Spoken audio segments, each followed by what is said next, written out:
Now, more than 1,200 delegates from government, business and civil society organizations are meeting in the Kenyan capital, Nairobi, for a United Nations conference on poaching. The first UN Environment Assembly will bring together representatives from 160 UN member states. Secretary General Ban Ki-moon will be among those attending the 5-day conference. Sustainable consumption and production are also on the agenda. Now, poaching will be high on the agenda at the UN conference in Nairobi, and it's being feared that the rampant trade of ivory in Asia could be driving African elephants towards extinction. With the largest population in the world, China is also known to be the biggest market for ivory trade. CCTV reporter Young takes a look at how that trend has changed in recent years. In East Asia, ivory crafts have long been highly regarded as they represent wealth and nobleness. However, since China joined the Convention on International Trade of Endangered Species in 1990, purchasing ivory has been discouraged. International trade of ivory is illegal, and China has been improving public awareness of this. We have put up signs at international airports to warn against the buying and trading of ivory products.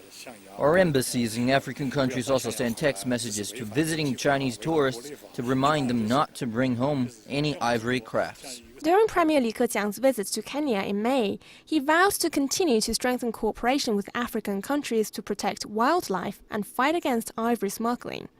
Earlier this year, China destroyed over 6 tons of confiscated ivory.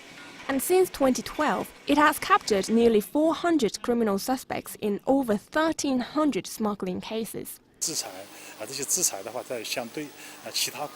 We have very strict law enforcement against ivory smuggling compared to many other countries. In China, smugglers are not only fined but also will be given sentence terms, in extreme cases even sentenced for life. However, China must work with other countries and stop the trade from the source. Poaching in many cases is caused by severe poverty, and the punishment is too light in some African countries. Suspects will be fined for a few dollars and released the next day. But not all ivory trade in China is illegal. In 2007, the convention approved a stockpile sale and allowed China to join Japan in becoming a trading partner. China gained 62 tons of ivory and was able to legally sell it for 10 years until 2017. China has beefed up its overall efforts in crackdown on ivory smuggling in recent years. However, the expert says in this country, public understanding and knowledge of wildlife and its protection still needs to be improved so that the craze for such items can die down.